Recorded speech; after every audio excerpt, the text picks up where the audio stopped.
In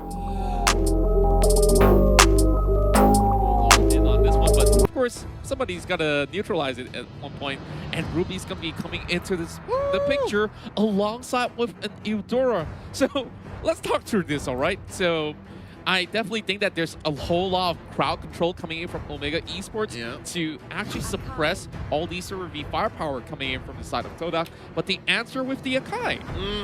Ladies and gentlemen, I do believe this is the best tank in the game right now. Given how outplays are all the more possible, you have a solid body, and the damage output, it's not nothing. So yeah, this is going to be Tank Akai, 2 side laners in Cho, and Khalid for Todak. While Omega Esports, you did mention they have a solid amount of CC, and I do understand it's more of just targeted CC. It's single point and click precision CC coming in from Omega Esports, and now, ladies and gentlemen, it's just a matter of time. We're loading into the land of Dawn. Omega Esports versus Todak, the Philippines versus Malaysia. Again, Contra, this is going to set the pace for the rest of M2, not just the group stages, but even into the playoffs. Because 2 games, I mean 2 series per day, we're basically halfway through the first. That's right, and now, of course, have a glimpse to your favorite players on deck. Of course, you got Moon, always with his slick hair, and they are pretty much unfazed. We're going to be going in towards our very first game in a real short bit, and here we go. And towards the land of Dawn for Game 1 in the M2 World Championship of Mobile Legends Bang Bang.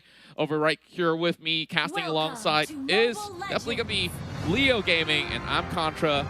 And we will not forget to thank Singtel, our partners in esports, to unlock lag-free and ultra-fast gaming experience with Singapore's fastest 5G network. Keep calling and get the edge you need on your road to Mystic in MLBB with Singtel. Oh, look at this. Heat starting it up strong. Again, this is going to be key. You got to bother Chiku. You got to take away these purples, these oranges, and the Serpent's still alive. Maybe a third of health left. Heath is just working his mask. He's saying, you know what, this is a non-starter. Could not get it. Oh, he actually dives in a little bit late to the scene, and it might just be part of she's already used this flicker as well. He needs to get out of this, and I believe that that chunk of health left, he's got to back away. Oh, Curtizi super aggressive up top, cutting the lane already. I do believe this is maybe just the 2nd or 3rd wave. Oh, the duel! It's happening! Formaze already goes in for the flicker. That's out. Curtizi looking for a dash. Can he find him in the bush? Oh, he gets it! Whoa! That's first blood for Omega Esports. Just look at that blow, and Curtsy still at it once again. And E1 tries to finish him off, and he managed to make it out! What? Absolutely insane! Omega Esports not only got the first blood, but he makes it out alive. With relative impunity. Not the team, but the fact that he was not punished at all. That was a big 3-man rotation sent in by Todak, and in mid, that's going to be Moon being hit by the Mountain Shocker, survives with just a sliver of health as well. Yeah, and I am definitely excited to see what goes up next. A lot of all these flickers have already popped up from the side of Todak, and they are forced to play passive all the way. Now, Kenji is also controlling his lane relatively well, so if they were to choose to roam, definitely could be great. Now, looking at this, we got it all wrong during the draft, I must admit. It's actually the Ruby and the Khalid, and then the Benedetta and the Cho facing off. Now, Heath just checking the bush, seeing who wants in. E1 goes for the bite, now starting this very first turtle. Again, we talked about this in the pre-game discussion.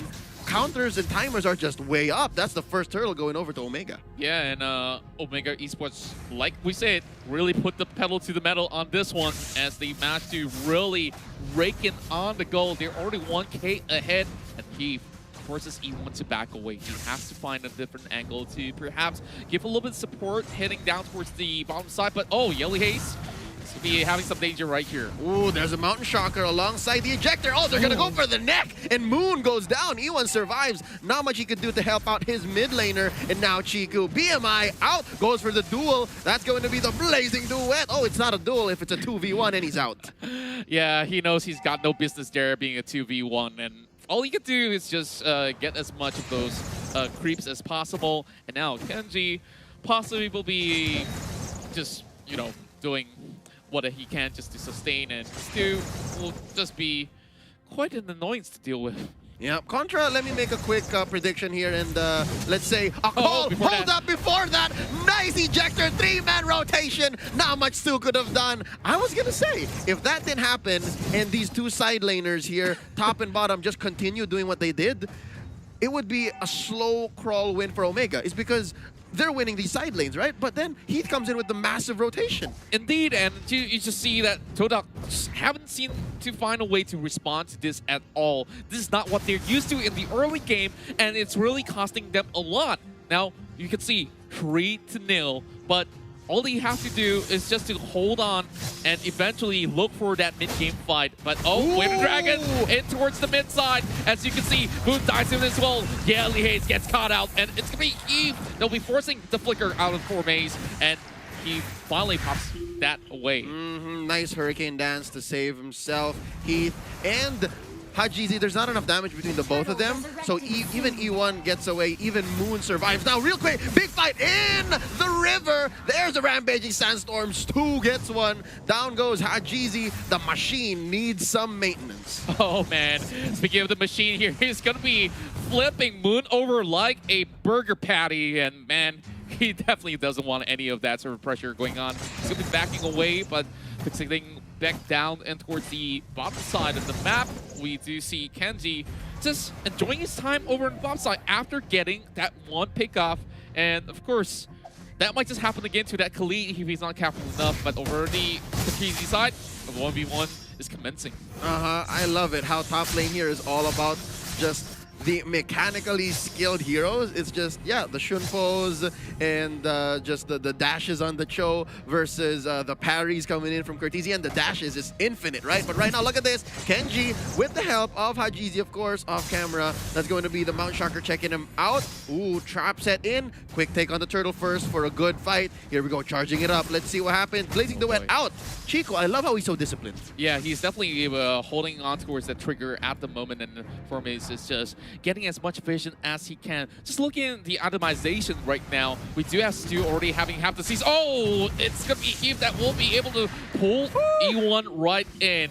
And that is definitely quite a worrisome affair. But, well, we do have the Demon Hunter Sword out as well for the side of Chiku, so that's going to be great. Yeah, but right now there's a top lane fight here extending into the river. E1 just hops out. 1,000-pounder to save himself. Oh, there's a flicker and an arrow for good measure by Moon, saving his teammate, and that's going to be another failed engage. Okay, so the first 5 minutes were relatively action-packed, and I think these two teams now respect each other a little more. Now May's looking for an engagement, and he backs out. Arrow finds no target. Blazing the Wet by Chiku, going 1v1 against Kenji. Yeah, I don't think Kenji should pick this fight. He'd get kited.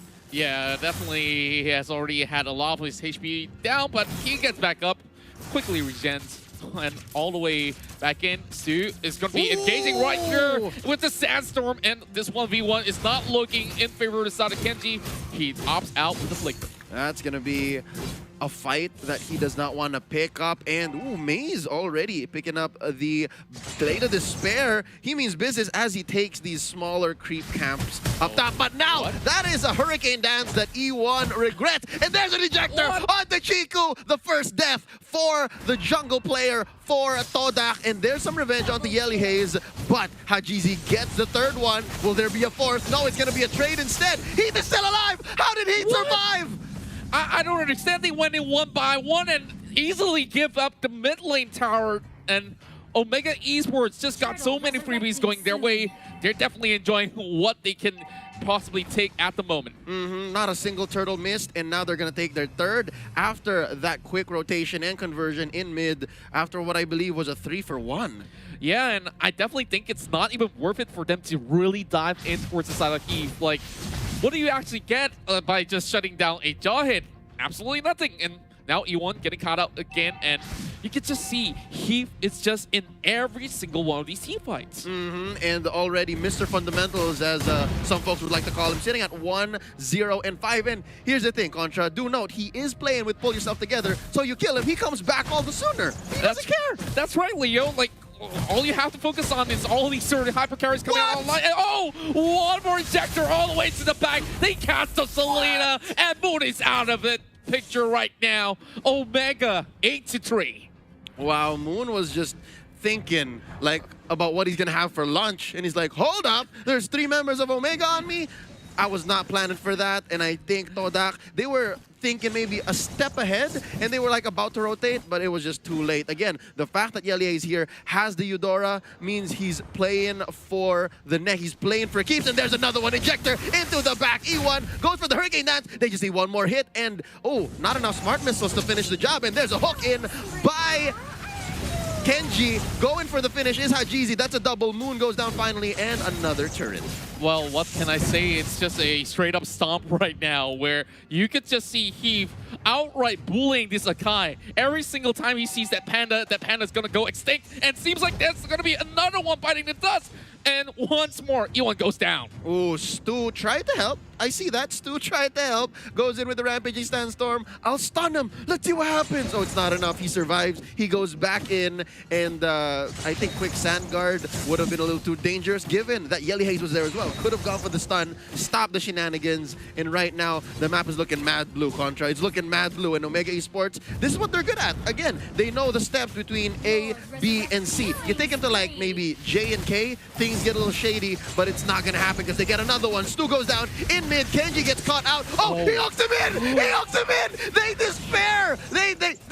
I'm sorry, I'm losing my words. It's because it's just too crazy. What was that? The flickering hook? The flickering hook? We gotta catch a replay if we can, because that was absolute beauty. I've lost for words, but you know what? Go ahead, take the Lord. I think Todak is pretty much done for now. That was ridiculous. That was, what, 3 people underneath the turret. He goes for the hook, flickers away, feeds Chico and the rest into the rest of Omega Esports. That's the wrong team, but you know what I'm saying? Like, these stickers, yeah, they're in other groups, but wow, Omega Esports sitting at 14-3. That's right, and maybe they're sending signals. It's like, hey, Alter Ego, are you watching this? Like, we're coming after you next. Evos SG, check it out. Oh yeah, and the list goes on. I wonder how many more stickers do we see, because early on we saw Moon pop up that M1 sticker, but yep, this Hurricane Down is going to be setting up, and they might just actually get Heath right across, but he is in safety. Stu gets caught out instead, and Curtizi looking for blood, hunting for Chiku as well as Moon. He's already inside of the enemy's base. What? And he doesn't care. Drop that missile arrow as much as you may. I will take out your inhibitor turret on the top lane. He caught it with much gusto. He's like, I'll take it. Don't give it to Hajizi. I'll take it. Now Chico running for his life in his own base. This is not a good spot to be if you are Todak. And it looks like they're just focusing on the base right now. Ladies and gentlemen, it's just 11 minutes and 15 seconds in. Mid lane gonna be as well the next target. Another ejector onto E1. And ladies and gentlemen, it's just a matter of time. That's gonna be game 1 going over to Omega Esports. And now the Philippines will top the groups. At the moment, Omega really represented it well, with them hungry for the first win, and the champions of MYSG I have to admit, is a great draft. I do like what Todak brings here. Yeah, but on the side of Omega as well, if they were to hit that mid-late game phase with a breeze, then they will have not much of a problem. Okay, Yelly Haze is coming right back at it again. So, what do you think of the draft here being responded? Unorthodox, extremely unconventional. The last time I saw Omega play Sylvana, it was on Heath, and it was more of the tank Sylvana, let's just call it that, tank support Sylvana, wherein she uses Imperial Justice to pin someone down and burst him. This way, it seems to be a more of mage Sylvana. I'm wondering now how Omega will execute this, how they will perform. And yeah, I'm glad to know that LaFell agrees with me. This is a great draft for Todak. Yeah. Finessing in that Harley, chef's kiss. Oh man, a lot more kisses will be flying up in the air. Of course, shows these players some love here. Of course, support your favorite teams throughout the entirety of the M2 World Championship run. Now, Todak has already suffered a deficit in terms of, you know, the points. They feel the pressure. They feel the pressure. Indeed, you can see none of these guys are actually talking all too much, because they are now focused on winning this upcoming match here, and we are already in the Land of Dawn for Game 2 as Omega takes on Todak again. Now, with Todak switching over to the blue side, things are going to be getting more interesting, and Eve is doing the same exact thing where he did back in game 1, disrupting the buff. Yep, this is just what Heath does. Missed the fundamental, back at it again, clocking in, 30 seconds. He's saying, Chiku, I want your buff. I want your buff. I wonder if he can hit the ejector just right. He did do exactly as he should. I mean, this is what happened in game 1 as well. Yeah, and man, he's such an annoyance to be playing against. But Formace doing exactly the same, but he is trying to find a little bit of a sweet escape. Not going to be too much of a problem, but oh, what's happening here to E1? Oh, that's going to be a push onto Heath. Curtizi trying to get a few beads onto E1, misses one weak spot to fully unlock. Well, no ults yet, but it is just additional damage. So right now, Heath just making circle 8 movements around the river. Yeah, and with that, he's going to be going at it again. And oh, what a setup coming from E1. This time he replies, he responds, and Yelly Haze might just be first blood, but he survives! What? Spiral Strangling able to put enough sustainability onto Yelly Haze to spare Omega Esports, surrendering that first blood. Stu, I wonder what Stu was up to. Oh boy, yeah. Why is he at less than half health? Yeah, like, that's not supposed to happen in these early level trades. In fact, like, he's going to be losing some sort of the pressure up on his lane for the moment, but Chico's already challenging the River Crab. He's going to be forcing his way out, and Formace getting some pokes. All right.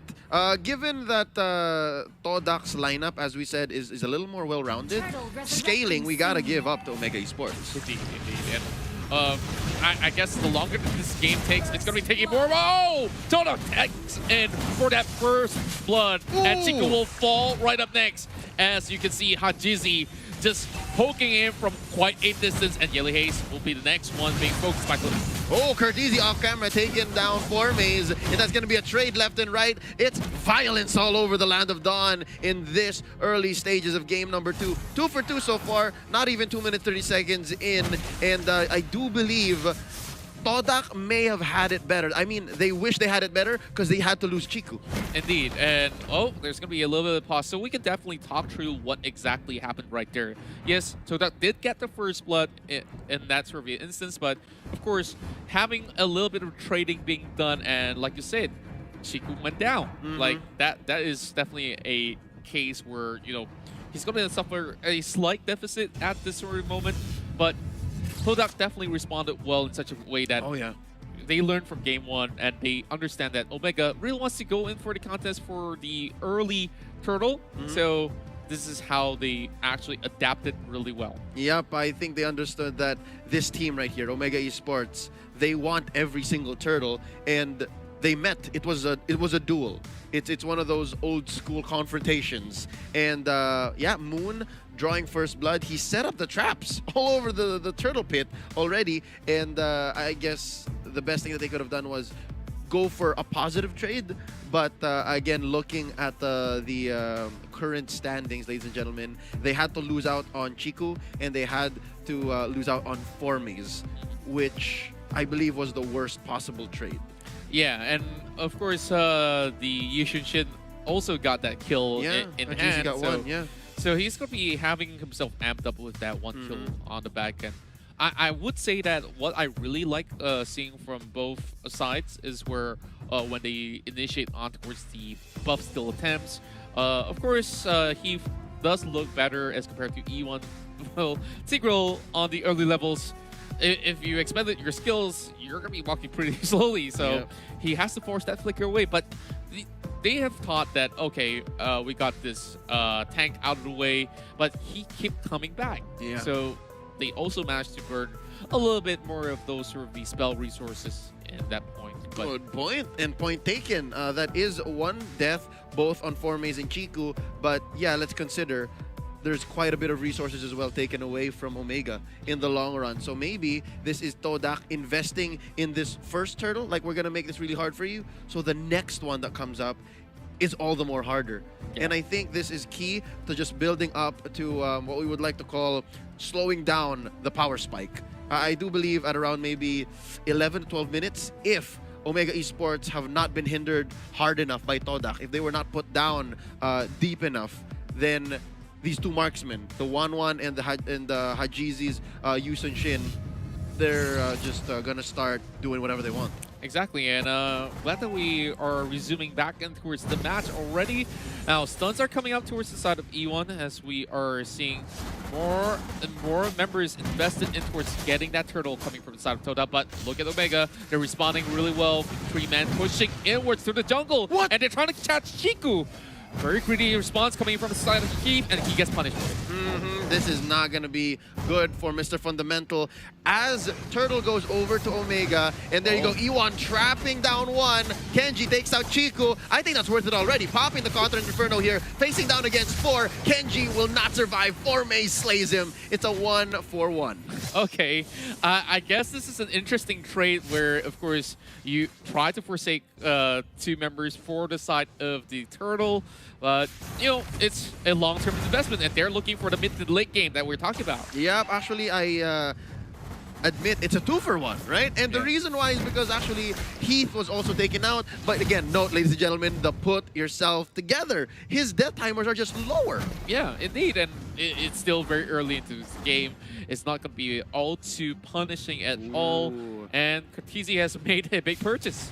Corrosion Sight already, so I guess he's just one more away, possibly a Demon Hunter sword or a Golden Staff, and this one's ready to go. Yeah, I'm pretty much looking forward to see what he's got to offer later on, but judging for the fact that you can see Formi is also going with the Axis Wall, so they're going to be faring just about fine, as Todak having Stu really holding himself well, but over on the side of E1, we have a fight. Ooh, ejector into the backlines. E1 barely survives, but there's enough smart missiles to just put him down, barely alive. But there's a flicker spent, and E1's still alive! What?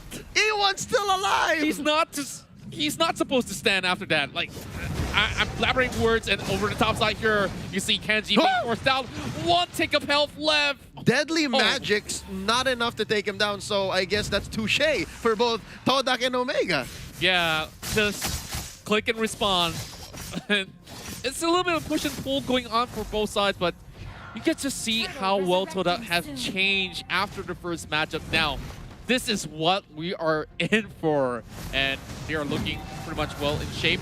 Keep now trying to catch out this Tigreal, but they're aiming for Moon instead. Yep, do note, ladies and gentlemen, E1 has no more implosion. Cortese looking low. There you go, gonna dash in. Uses the Electo, final blow, taking out Cortese. 1-1 slain, that's the Imperial Justice, catching no one. Yelie is taken out, 2-for-0, currently in favor of Todak, and they are gonna disengage. Omega says, let's Delta out of here. There's nothing for us to get.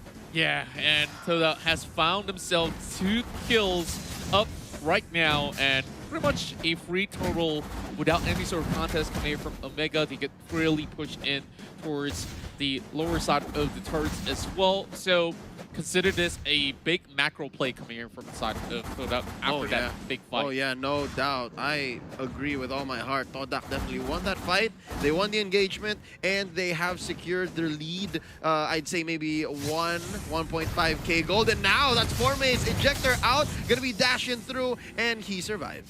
Yeah, it's really gonna be hard to catch 4-Maze, and this is definitely the super rookie that we're talking about coming from the Malaysian side, which we saw early on. He was actually getting a lot of heat coming in from game 1, you know, getting bullied out by the Benedetta. Now that he's having the Benedetta, he's doing exactly the same, but, you know, haven't really said for sure that, oh, I actually won this lane against this 1-1, but he's pretty much a hit right now. Yep, and just like that picks up the brute force breastplate. So I'm pretty sure he can survive like more engagements. Now there's another deadly magic onto Kenji. Popping the Counter Inferno with the Mountain Shocker to help him out. Oh, from the back in comes Heat. There's the unstoppable force. Oh, Chiku just able to save himself out, and an ejector to try to get him slain, but he survives with just a sliver of health left. This is 4 members of Omega Esports in the top lane, and they have lethal intentions for this turret. That's right, and the Cavalry has a wrap coming from the side of Omega Esports. They really want the turret, but there's not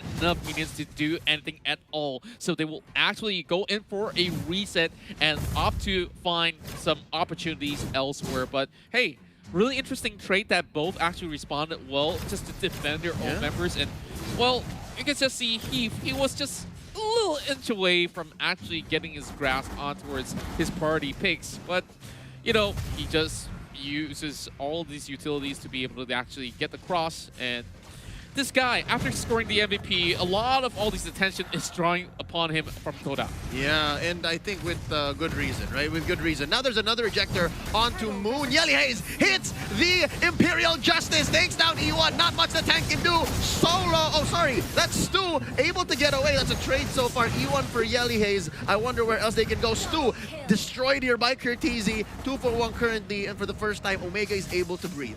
Yeah, and this is a very bad moment for the side of Todak because this turtle will definitely go over to the side of Omega Esports with the advantage in hand.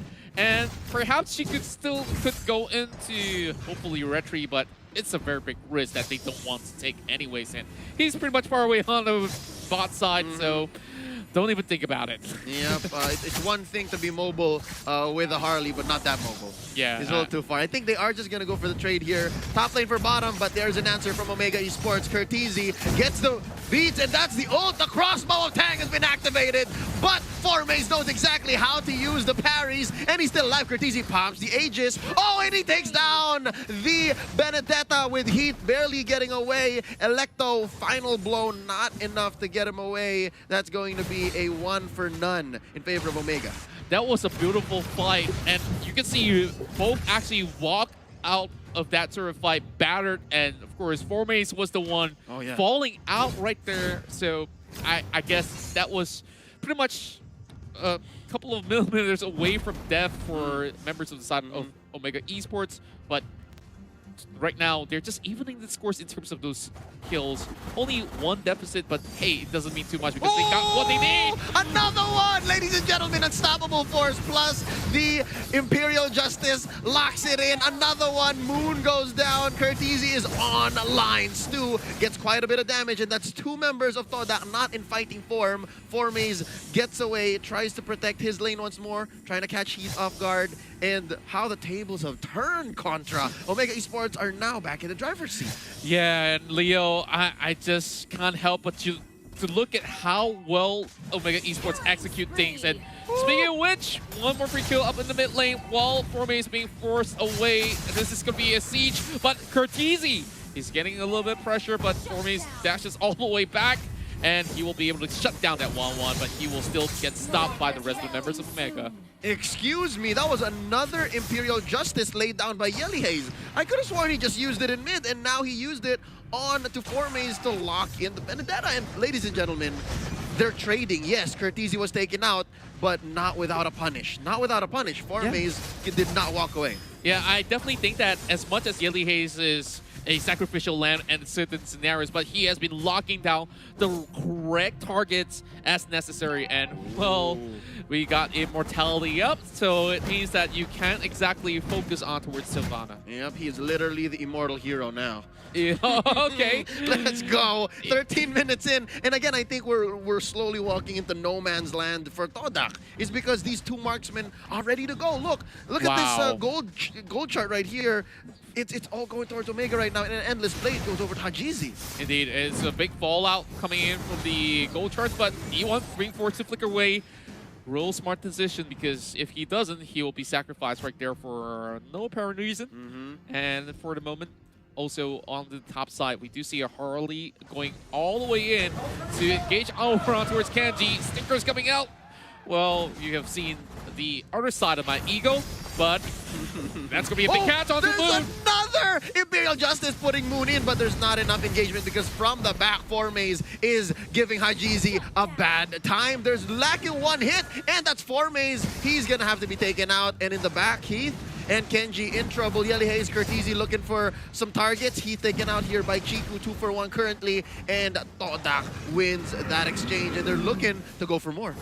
Yeah, indeed, and the Abyssal Arrow will be missing out. Not going to be hitting out towards Kenji or even the likes of Yelly Hayes. They will have a little bit more room, but this calls for a sort of Lord attempt, which is a little bit dangerous because Moon does not really have enough health to deal with this. Yelly Hayes now being pretty much the center of focus of Moon, but Kenji's coming right in. Will this be a steal? And Moon's down! Ladies and gentlemen, in comes Kenji popping the Counter Inferno and the Vengeance as well, but Chico still secures the Lord, but at what cost? all of them go down there. Moon, Stu, and Chiku for the price of one Lord. Who's getting away? That's E1. Woo, he's safe. Oh, definitely going to be safe and sound for the moment, but is it really worth it? That's the big question here, because all these members drop out like flies in that server fight, and they already understood, okay, Moon doesn't really have all too much health. He was just trying to stop Heat from coming in, and eventually will still, you know, drop out, but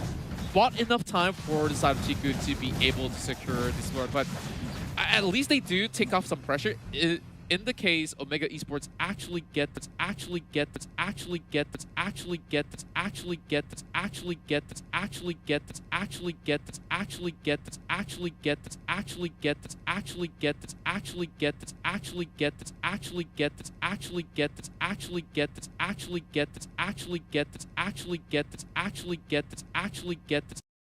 Shugin, he takes out 4 Mays all by himself. Man, definitely the rightful name to be calling him a machine, because he just won that fight against a Benedetta of all things.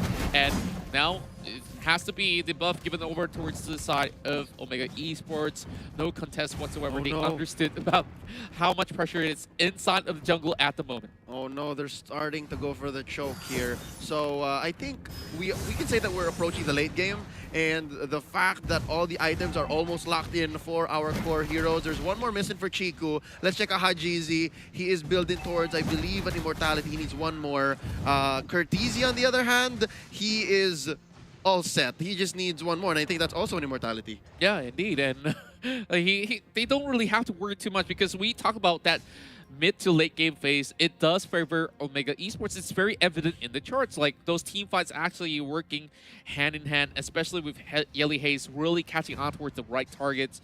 Now, out of Moon, because Selena kind of scales up if you hit it towards the late game, and you just have to make sure you hit that abyssal arrow on the right targets, and it's getting harder and harder to do so. Yep, it's the utility essentially right now. The utility between Moon catching off of these long stuns, as well as the Imperial Justice by Yelly Hayes. I don't know. It's really a die roll, a coin flip at this point. Who can catch their targets easier or even better? So right now, Chiku secures his orange, at least with the help of E1 from the bushes. And I do think this is a great pickup by Yelly Hayes. The glowing wand, because a lot of times people get away with just this much health. By the way, I'm making a hand signal, ladies and gentlemen. It's a small yeah. hand gesture. All That's right. So with that, the glowing wand, they can secure more kills. I definitely agree with that, and they're waiting for the next big objective. And another 1v1 breaks out as 4 Mays will challenge Kenji once again. But Kenji looking to sustain this really well. He's not phased at all, but over on towards the mid-river side, we do see, of course, a lot more big items coming out for Son of Hajizi. They're getting clipped out, and this does not look all too good for Todak. Speaking of big pickups, this is what? A rotation of epic proportions. 5 members of Omega Esports with lethal intention. You see it in their eyes. Figuratively speaking, you see it in their eyes. They want to go for it, and they split up Todak, because Todak is trying to secure the rest of the map. They're trying to make it as blue as possible, given that they did get the first Lord. Yeah, and I guess that first Lord really bought them a little bit more time. But if you look at the map itself, there's a lot of all these turrets already been taken out by the side of Omega Esports. They freely roam across the map. They have more pressure inside the jungle, which is why Todak is just being forced to go on the defensive. Like, even the Lord is up right now, being empowered or so. It's going to be very tough to challenge at the moment, especially with Jaw Hit waiting along the lines. Yep, that's going to be a Luminous Lord here, worked on by Hajizi and Curtisi. Each marksman actually dealing a crit level of about 1,200 apiece. All right, that's 1,200 apiece. Your life bars rip. Okay, so this is going to be 4 Mays from up top watching out. E1 as well. They have all of their ults. They have all of their flickers. It's just a matter of really using your timing and picking your spots. And of course, Mountain Shocker to check. They see that down bottom, there is Stu, and Chico's a little farther. So I think they want to make sure that they don't lose any turrets. Like, I think that's priority 1, and then second priority is Lord. Yep, that's right. And we could definitely see that Omega is just guarding it so well. Like, it's part of the gallery. Hello, 4 Mays. Hello. Oh, does not get any yet. There's the Electo final blow. He tries to go for the ejector, still stays on the spot. The big fight is actually both in mid and in top. They disengage. Check out Stu, though. Stu's just working, man. Stu's just working. He's working out, and he will be able to actually secure one more, sneaking it through the noses. But now this is going to be the Lord being startled. E1 just checking in as well. He does have immortality, so he's going to be A-okay if he were to even nosedive in towards his way. Now, he's piling himself in towards the Pixel Brush, and Yelly Haze, he might just be able to do something towards E1.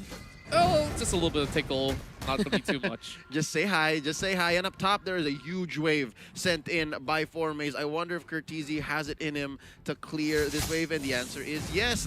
Look at that. If there's a Pixel Brush, there's a Pixel Health on that turret up top. Oh, yeah. And, still in. I guess they could just easily dive in to actually crush it, but no point actually risking your life for that turret, which eventually will fall if they could actually get some minions in. But, oh boy, this might just be a good setup coming from the side of Omega. They're rushing right in to steal the buff, but just look at the discipline coming in from Todak. But the Lord... They bought some time. They were using the buff as a facade, and the purple really isn't worth it because Kenji's still alive. That's the Lord taken in by Hajizi, and the fight has broken up. There's a sticker coming in for the MPL Season 6 champions. That's Formaze picking up the Malefic Roar, and it looks like E1 is looking low. There's a takeout by Hajizi over to the right on to Formaze. Yelly Haze gets his immortality popped, and it looks like they have waves marching from both mid and top, and it's waiting for Lord to come out, and there he comes down mid. It's gonna be a penetration soon enough. Kenji gets hit by the deadly magics. Oh, he's still alive. Oh my goodness, just look at his health bars going back up. Moon is on a tick of health as well. They're chasing in for Hajizi. Chiku does a desperate attempt, and it won't be. Members, Furnace on Toda backing off, retreating. Remember, there's a Lumin's over on towards the mid side. This does not look good. And Omega pinning them down. There's nowhere for them to run as the Yishushin gets another one, and they have stopped it on their tracks. Only E1 as well as Moon left, and now the Lord is knocking on their doors. Omega might just secure that 2-0 here. Oh no, this is so close to happening. E1 gets knocked up, and there's a Lord as well. Oh, Contra, just a matter of time. They're wailing on the base. That's one man defending, and it's not enough. Omega Esports secures the 2-0 victory, starting the day strong in Group B. Wow. What a way to start off the first series. Omega have been able to topple the giants of MYSG.